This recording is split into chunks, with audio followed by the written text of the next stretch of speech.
Joining me now is Tara Maller, spokesperson and senior policy advisor of the Counterterrorism Project. She's also a former CIA military analyst. Tara, thank you for being with me here. Your response, we just heard there from Congressman Adam Schiff and his answer. So why haven't we heard about any evidence in this?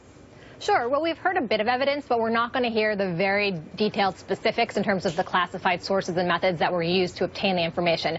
We've heard about attribution and forensics related to the attack itself, that it came out of Russia, that the IP address used in the attack that it linked out to was a known address that has been used previously. It was traced back to equipment in Russia, so there's been some of that on the forensic side. In terms of the intention behind the attack, how they know that Putin and other senior officials knew about it, we're most likely not going to see that evidence. The intelligence community has reasons not to release their sources and methods because those sources and methods are useful for future intelligence collection going forward. Yeah, I was just talking about that earlier. I spoke with Congressman Joaquin Castro, a member of the House Intelligence Committee, who echoed this. We'll talk about it after we hear from him.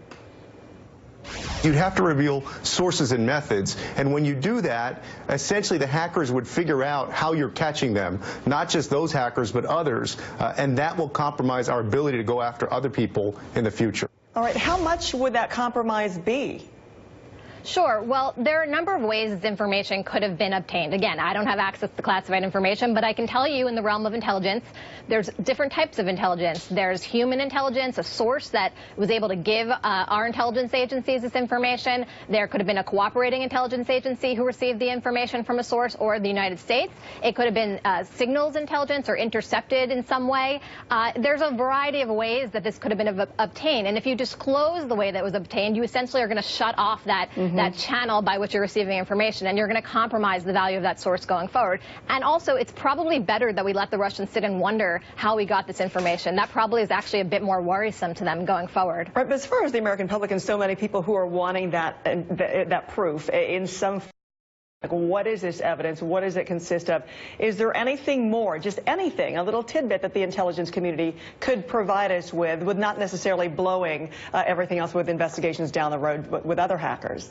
Sure, I think there might be. I think on the forensic side, you might see some more details come out. I think with the report that President Obama has ordered, you could see a classified version of a more public report that goes to members of Congress, for example. And if the members of Congress, those on the intelligence committee, for example, Republicans and Democrats, see that classified information and speak to it publicly about the validity of it, and it's bipartisan in nature in their viewing of that, that might be one way the public's confidence can rise without the public being able to see the classified information itself. Okay. On Friday, President Obama vowed to retaliate for the hacking. So what tangibly could the United States do? Sure, there are a number of things the United States can do, both in the cyber realm and beyond the cyber realm. The United States can engage in its own sort of cyber hack. It could release embarrassing information about Putin or other senior-level officials.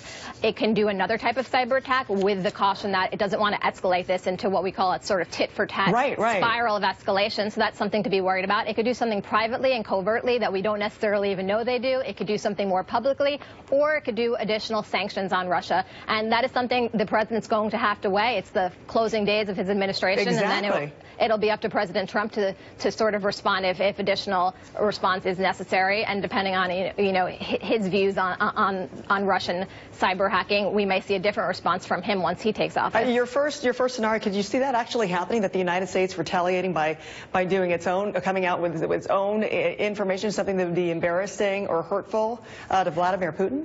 I do think we can see the United States retaliate in some way. The Obama administration has been very cautious in its rhetoric about the response. Again, you don't want this to escalate so that we face another cyber attack that goes beyond what was already done.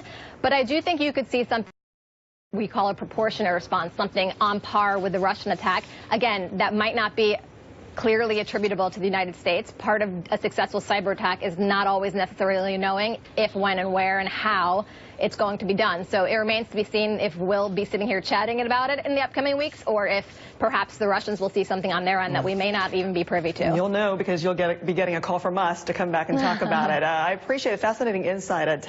Tara Maller, thank you so much. Thank you.